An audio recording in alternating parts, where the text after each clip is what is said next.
Tornado sirens, a common sound here in the United States, warning citizens of what they fear. A tornado is on the ground and heading towards them. Tornadoes are a dangerous phenomenon which are most common in the central to high plains of the United States, and although tornadoes can occur at all times of the year, they are most violent in the month of April.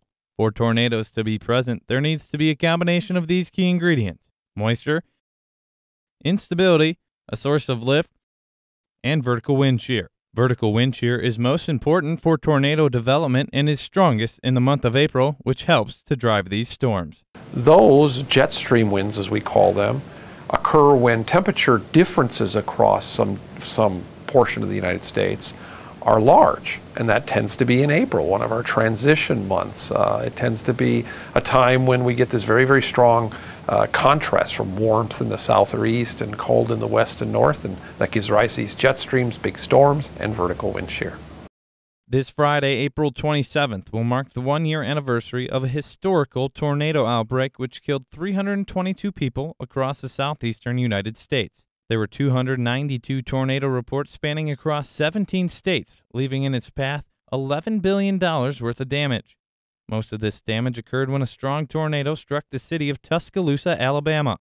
Just 2 weeks ago, the National Weather Service forecasted a similar outbreak to occur over the Central Plains, issuing a high risk for severe storms 2 days prior to the outbreak for only the second time in history. There were 146 tornado reports associated with this outbreak, resulting in 6 fatalities.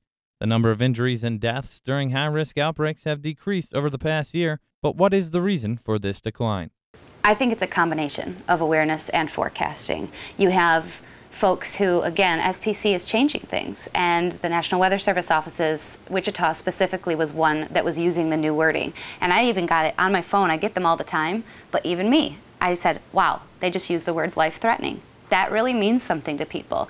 Another dangerous April outbreak is the famous Super Outbreak of April 3rd and 4th, 1974.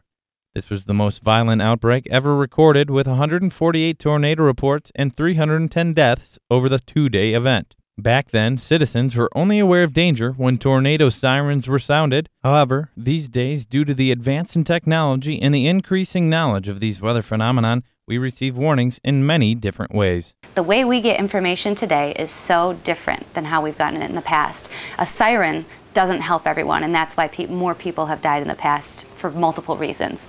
Having a text message come to you and say, life-threatening, that gets you underground.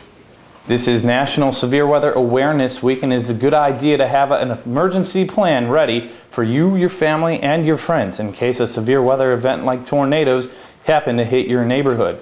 In the case of an emergency like that, you're going to want to get into a basement like this or into an underground cellar. If those two options aren't available, you're going to want to get into the innermost room of a house or a building that you are in and stay away from windows. Reporting for The Shield, I'm meteorologist Brandon Spinner.